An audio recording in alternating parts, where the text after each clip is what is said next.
Good afternoon. I'm Colonel Mike Hager, Director of the Arkansas State Police and Secretary, Department of Public Safety. Appreciate you guys coming out this afternoon. We're going to just kind of go through some bullet point information, and I'm sure it's going to spawn a lot of questions. We're going to try to answer as many of those questions as we can. I want to start by thanking our investigators. It's hard to express the amount of time and effort and energy that goes into an investigation like this. You could see it on their face when we walked into headquarters last night, had the opportunity to see them, talk to them, thank them in person at the culmination of this. They're absolutely exhausted. They put every bit of their heart and soul into this investigation to get this suspect brought into custody and taken off the streets, and I cannot thank them enough for that. Also want to thank our law enforcement partners. We are truly blessed in Arkansas. It's not always common, and that's unfortunate, but we have a relationship with our state, local, and federal counterparts that's second to none. There was an incredible amount of cooperation and collaboration that went into this investigation. No part is less than any other's part. There's a total package that has to be looked at, has to be investigated, and these groups work together in a very impressive way, and we can't thank them enough. Not just on this case, but in every case that we work within state police, to have that partnership with them is really valuable. I want to thank the public for providing images and videos from cell phones, home, and business security footage that directly advanced this investigation. We'll talk a little bit more about how that played out, but the information that was put out and the request for information back from the public directly resulted in this person being brought into custody. It allowed our investigators a starting point to move forward and to use their skills that they've developed over the years and their experience to bring this person into custody. We had about 500 tips that came in through our phone lines, social media. Not only were there a lot of tips that came in, and we're very thankful for that, but there's a lot of people that have to field those tips. And it's not all badge-wearing, gun-toting members of the state police or Department of Public Safety. We had a lot of civilian personnel that were tasked with that. There was a lot of time and energy spent on triaging those tips and making sure they went to the right people. And so we owe a great gratitude for that support staff that helped with this as well. Although everyone is innocent until proven guilty, we did confirm this morning that our suspect's DNA has been a positive match to the DNA that we suspected to belong to our suspect at the scene. During an interview with investigators, the suspect indicated that he did commit these murders. We executed a search warrant at his residence. There were articles found there that are consistent with being involved in this particular crime, and I will let Major Rhodes speak more of that or more to those details. We do believe he acted alone. We have absolutely no reason to believe that there's anyone else involved, and we do not anticipate any future arrest or any other arrest beyond this suspect. Well, good afternoon. As he indicated, I'm Major Stacy Rhodes. I oversee the Criminal Investigation Division for the State Police. And I kind of want to walk you through how we initiated and progressed through our investigation. So, as you all know, we responded to a call for service at the state parks. Two young children were found and indicated that something had happened to their parents on the trail. That initial information that came from the kids gave us our first starting point, which was a description of a suspect. There was another witness at the park that we encountered that gave us additional information about the suspect and a particular vehicle that he was seen leaving the park. With that, we took the information, completed and let me kind of, we'll start there. So from there we had a pretty good description of our suspect. We did our initial release Other witnesses came forward that were on the trail during the time that the murders occurred that did not see the murders, but brought forth video footage, photographs that they had taken on their day trip to the park. From that, we obtained a photo. We interviewed witnesses and were able to compile a composite sketch of what we believed our suspect looked like. With that, we received dozens and dozens of tips. With the initial vehicle information that we received, it being a black sedan, one of the initial descriptions was that it was sporty. From that, we received well over 5 or 6, maybe close to 10 videos of this particular car from homes and businesses along the routes in and out of the park. So we were able to ascertain a pretty good description of this vehicle. So with that vehicle information, that became critical in identifying our suspect. So with the photos or the tips that came in with the composite and the photo, as the Colonel said, we received over 500 tips. And initially we were using the names and information to come out to compare with, did they have black vehicles? Did they meet a certain criteria of vehicles? But as we began to hone in on the vehicle, it became clear that it was a Kia Stinger. And we used that information to vet various owners. And our suspect was identified. And with that, we sought him out and we located him at a local barber shop there in Springdale. We took him into custody. And with that, we spoke to him, and he made statements indicating that he had committed these heinous acts. And our job didn't stop there. We executed a search warrant on his house and also on the vehicle. We are still waiting a lot of testing at the crime lab. But as the Colonel said, DNA that was recovered at the initial crime scene matched his DNA that we pulled last night. Good afternoon. My name is Brandon Carter. I'm the prosecuting attorney for Washington County, Arkansas. The first thing I want to say here today is that my thoughts are with the Brinks family. There are 3 girls who tragically lost their parents in this case.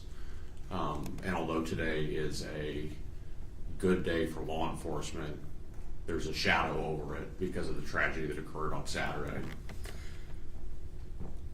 I want to commend the state police for the work they did in this case. I couldn't be more proud to be an Arkansan today. I couldn't be more proud to be a resident of Northwest Arkansas right now, and am confident and satisfied with the work that law enforcement did in this case. Especially, I want to note the cooperation I saw between local agencies in this case. I could name them all off, but I have a list here of 7 to 9 agencies that worked hand in hand to quickly solve this crime, and I commend every law enforcement officer that worked on this case. I also commend any member of the public that provided us information that led to the solving of this crime. I want the public to know that they're safe. The defendant in this case is innocent until he's proven guilty, but I'm confident that we have the right defendant in this case and that the public need not worry going forward. Someday they're going to open Devil's Den State Park, and I'll be on the trail myself when that happens. The defendant will be spending time in Washington County Circuit Court over the course of the coming days. It is my intention to use the full weight of my office to bring this defendant to justice for the Brinks family. Before we open for questions, just want to touch real briefly on something that gets lost in this sometimes, and that's the family story. We've spoken to the family quite a few times over the last several days, and what we heard consistently is what a loving mother and father they were loving husband and wife that they were towards each other. They absolutely protected those girls to their fullest extent, to the point that it cost them their lives. We're in awe of this mom and dad. We're also in awe of these girls. The information that they were able to provide to start us down this path to be able to make this arrest, it all started with those two little girls. It's incredible.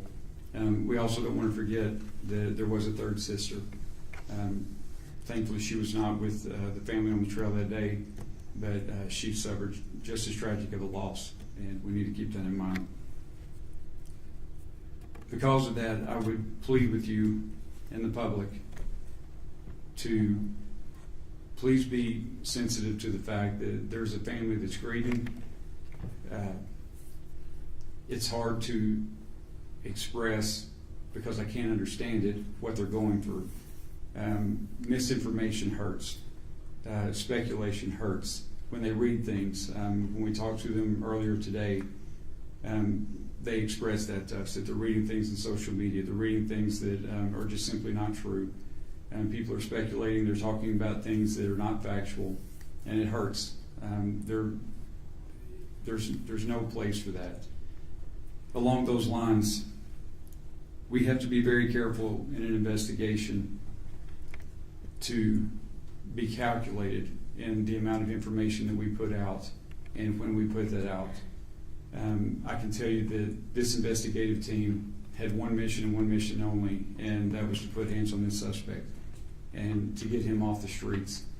And on a daily basis, we got together and we talked about what we felt like that we could put out to the public and what was going to be advantageous for us in the investigation and what could potentially be detrimental.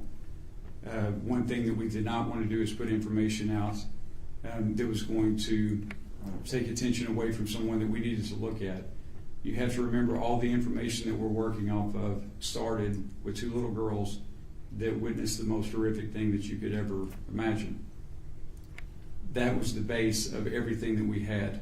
So we had to be careful about relying solely on that information. We had to collaborate that. We're also working in an environment that is half a mile into the woods. So by the time that we get the information from these little girls, and then we collaborate that with members from the public, they can talk, or they can, give us further information based on the suspect description and things like that, and then that leads us to a vehicle, and then that leads us somewhere else. This is not an episode of CSI, and it's not going to be wrapped up in a 1-hour episode. It takes hours and hours to develop that information, corroborate that information, and know that it's good information, and know that it's something that we can put out. The last thing that we want to be responsible for is putting information out that's going to hinder the investigation or hinder someone's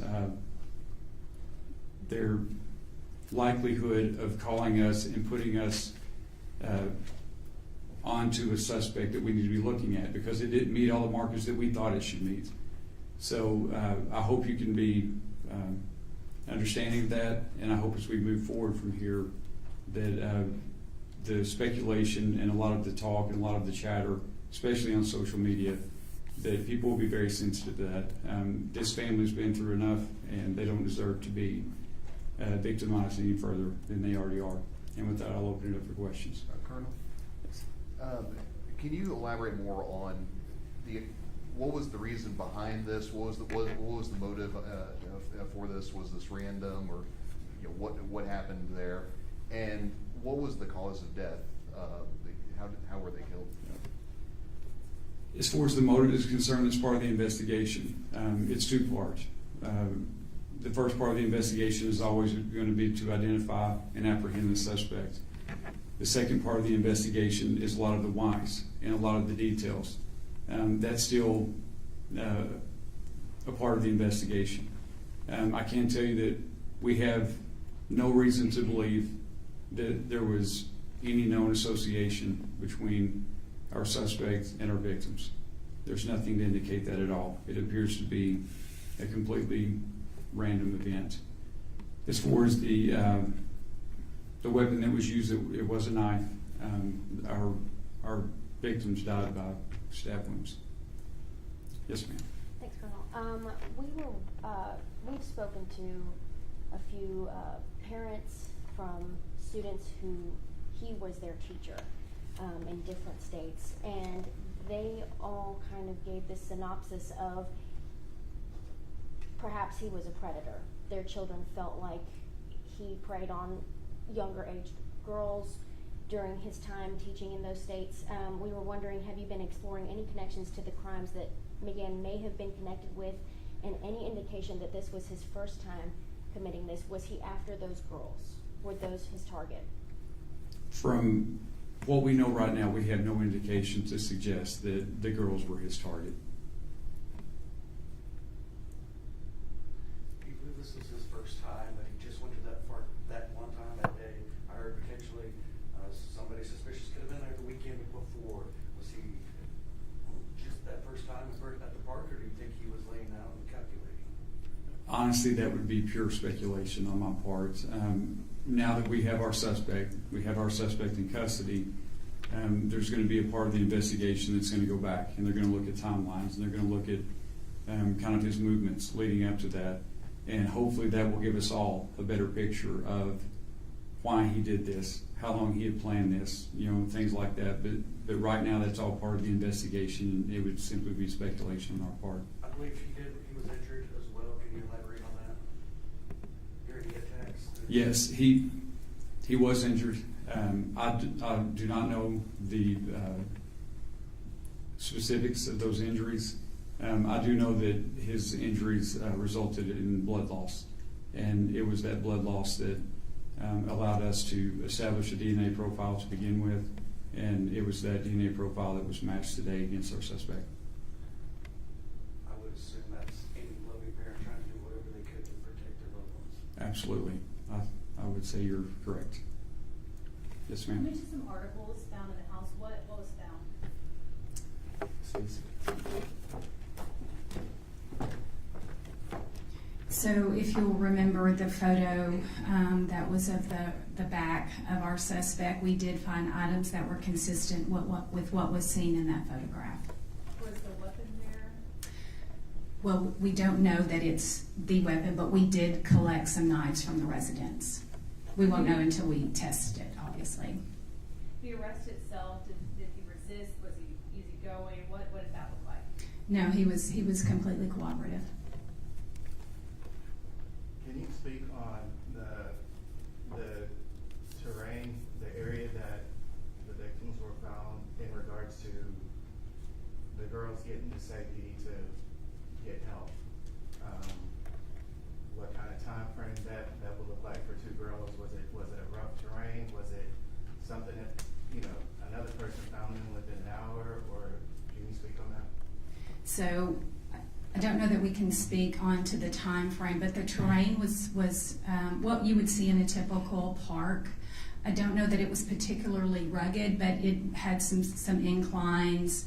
It was fairly maintained, but it was, our estimation was about a half a mile into the park. So you can imagine how long that would take to get out. One more question. We had heard reports. Can you confirm that the father was stabbed first, the mother took the kids back into the car for safety, went back to help her husband, and then she died too? So the information that we have is that the husband was attacked first. The mother did not return all the way to the car with the kids. We believe that the mother took them to safety and then returned to help her husband. I know you all said that the suspect, I believe, indicated that he had committed these acts. Any more specifics on what he may have said since his arrest? We're not going to comment on that at this point. It wouldn't be fair to the continuing investigation. And then I assume this would be for maybe more the prosecuting attorney, but do you know yet if you'll pursue the death penalty in this case, or what kind of consequences you might seek? This case certainly has the aggravators that exist where a jury should get to decide what the punishment for this defendant is my intention to pose that to a jury. So the state will not be waiving the death penalty in this case. Have family members said that they want you to seek the death penalty? I'm not going to comment on that. Did he indicate he plans to plead guilty to this?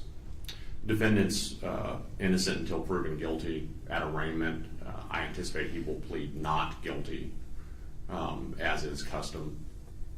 I don't know that there's a defense attorney in the United States of America that would allow a defendant to appear at their first appearance and plead guilty. So it is much, much too early to visit about that. Has he indicated he's going to seek a public defender, has a private attorney or anything like that? I'm not aware that a private attorney has been retained yet. If he can't afford a private attorney, I anticipate our local public defender's office will be appointed. I know that y'all spoke that Devil's Den will be closed for the time being, but what about other state parks and the concerns of family and tourists? Yeah, as far as the question of the state parks being open, I would ask that you send that to Secretary Shea Lewis and his team. I'm not sure, honestly. I don't know what the decision is on that at this point. As far as the safety of our public visiting those state parks, I would say it's absolute as it can be. I mean, it's not like we have a pattern of people being assaulted or attacked in our state parks. You're probably much more likely to be assaulted getting gas at a convenience store on the way home if you look at statistics. So to echo the prosecutor's comments, I would not hesitate to go to a state park today. I know you're still looking into it, Stacy, but have you found any more information about background? Last night you recently moved to the Springdale area. Do you have more information you can share? And just employed by the Springdale School District, what else can you tell us? So, I don't have a whole lot. Some of that we will look into. I can just tell you that we found that he lived in Texas and also Oklahoma and had recently moved here and had taken employment as a teacher. It doesn't sound like he was ever an actual teacher in Arkansas, but that he was a teacher in other locations. Right now we're completely focused on our case here, and we haven't explored any of that background investigation. I fully expect that other jurisdictions will probably reach out to us to see if they have any, if there are cases throughout the U.S. that may be connected to him. I fully expect that. But as of right now, he's the only suspect. He's not a suspect in any other incidences here in our area. That's correct. Not that we've been made aware of. That's for sure. Recently, you moved here a few weeks ago, a few months. I believe it's been a few months. Yes, sir. Major, can you clarify? You said he made statements indicating that he had killed them. Did he flat out confess, or what exactly did he say? So I was not actually in the room when he was confession, so I'm not going to speak to, I certainly don't want to get that wrong, but just know that he did indicate that he had committed the murders. But would you call it a confession, or you don't know for sure? I would call it an admission.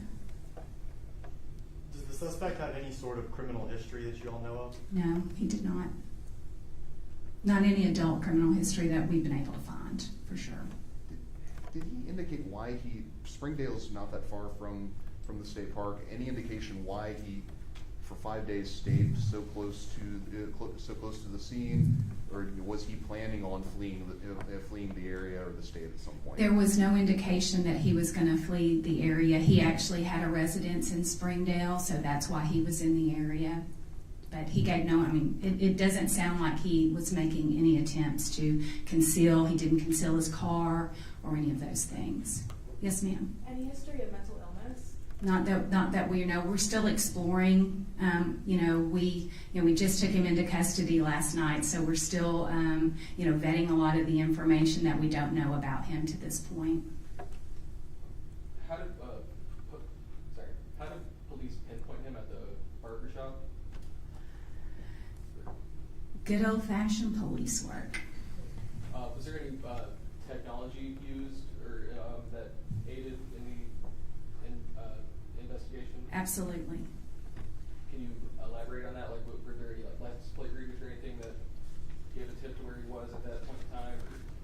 I'll just say this, that there's rarely a case that we work that doesn't include those types of things, so we used everything. When I say that it was all hands on deck and there was no stone left unturned, it involved all of those technological aspects. With the high volume of tips that came in, can you elaborate on how you sort of knew which ones to look into?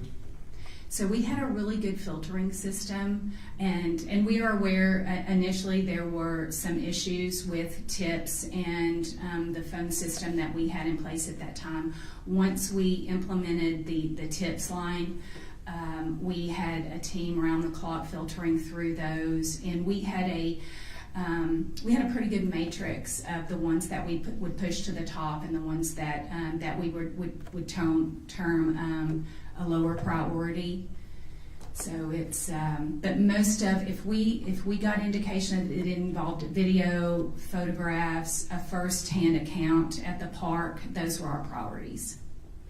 And I understand that every case is different, but you, for many years, investigated the worst crimes.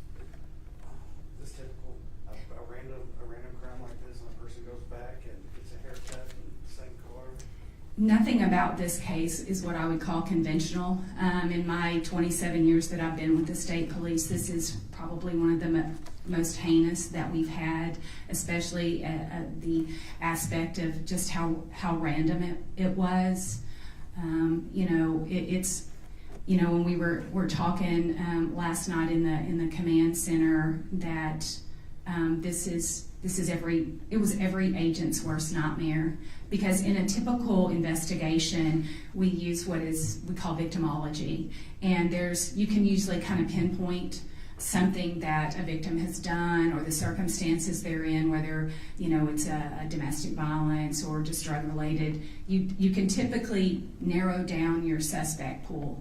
We had no way to do that in this case, so it made it particularly difficult, and what makes the work by our agents so extraordinary. Yes, Was ma'am. the suspect trying to change his identity at all? We don't have any indication that he was doing that. He was obviously getting a haircut, but you could chalk that up to school starts next week. So, but he didn't indicate he was trying to alter that I'm aware of, that he was trying to alter his identity. And you all mentioned that he was cooperative when you got to the barber shop. Any other initial reaction from him when you all showed up? Anything you could tell us?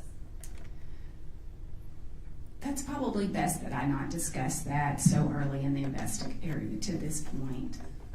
Can you speak on the role of social media in helping bring about the arrest of this suspect? I will say that social media did nothing to help our investigation. I would say that it absolutely hindered our investigation. As you heard the Colonel mention, the hurt and the just the emotional toil that social media gave to that family. It's so easy to be that keyboard warrior and question everything that law enforcement is doing. And I would just simply say that let us do our job. If you've got a tip, give it to us. Don't spread it on social media unless you're an expert. And if you're an expert, you're probably not on social media. One of the first details that you all put out about the car was there was tape covering the license plate. Was that the case with his vehicle, and any reason why? Was he trying intentionally to cover up the license plate? Yes, he did use tape to conceal some of the things that would help identify his vehicle. Does that lead you to believe at all that he's done this before? There are indications. I mean, everyone speculates that he took there was a lot of thought that went into this to conceal his identity. I will say that, but on the other side of that, he was also very sloppy. So whether he committed something else, we don't know, but we are certainly going to explore that. How long between when you determined that he was the suspect that you were looking for and when you made the arrest? How long did that take? Within the hour. How long between when he began questioning until he confessed? I don't know that. I'm sorry. I think we're just going to take a couple more questions. I think anyone. Can you speak on which agencies and how many officers that were involved? Oh, so in any agency that I missed, the colonel may have included this. I can tell you that the FBI was instrumental, the Washington County Sheriff's Office, the Fayetteville Police Department, just about every agency up there, the Benton County Sheriff's Office with their flock cameras, the Park Service, the Game and Fish. Who am I leaving out? Springdale, absolutely instrumental. They had a detective embedded with us from the very beginning, and anybody else? And just dozens of detectives that were all hands on deck, working round the clock to make sure that we made an arrest. The community deserved that, and that's what we gave them. And moving forward, the different agencies in supporting these kids, I mean, loss of both of their parents, if there's anything that you want to touch on with that. I'm sorry, I don't understand the question. I said moving forward and supporting the kids after the loss of their parents, like if there's anything that you want to say on that with the different agencies that were involved.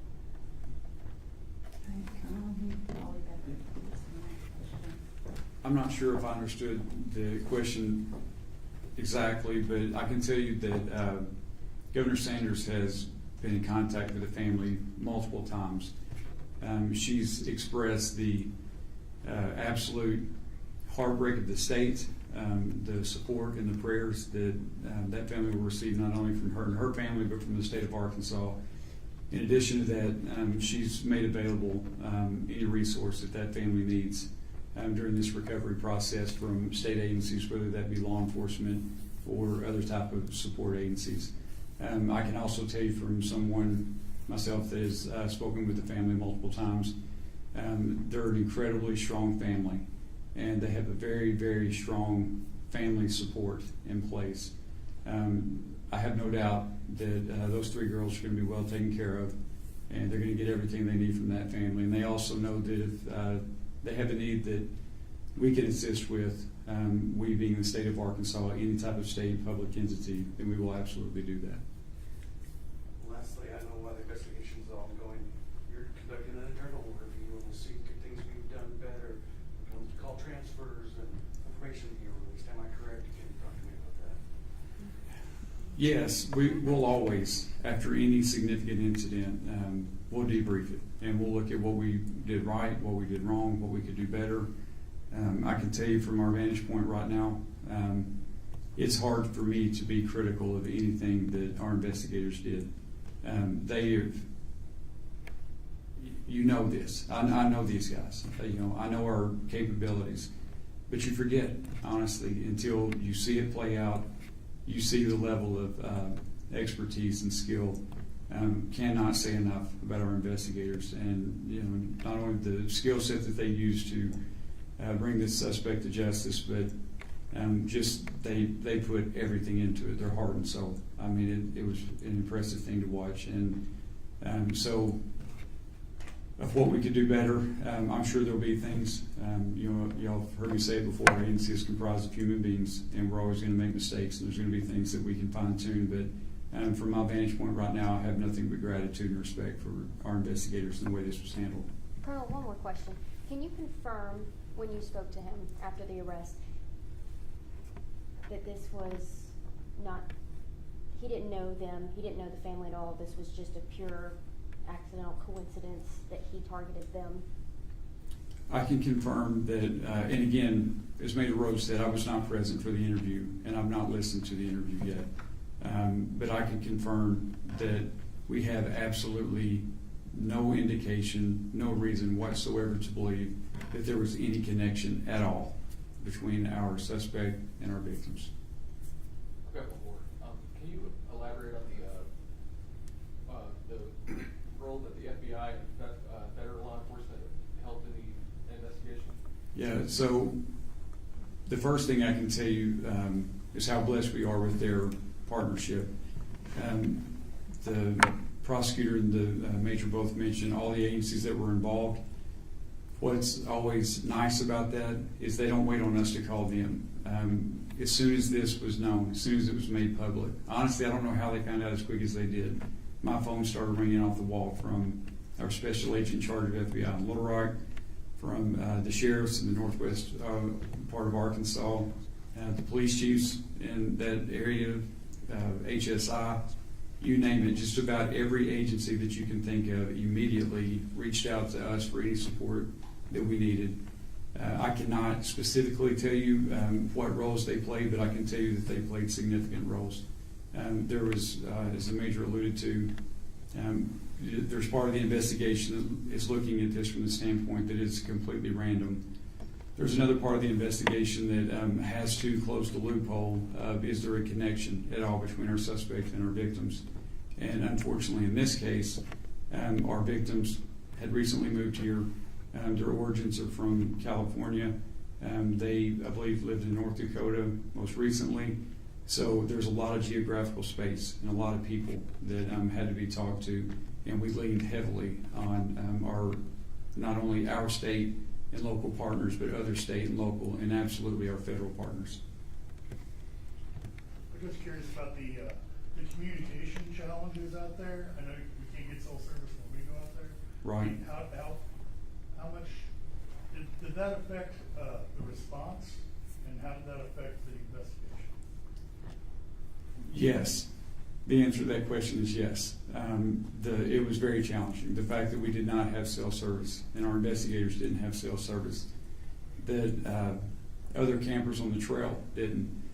So, again, it kind of goes back to the type of information that was coming in, the amount of information that was coming in, and the time lapse of the information that was coming in.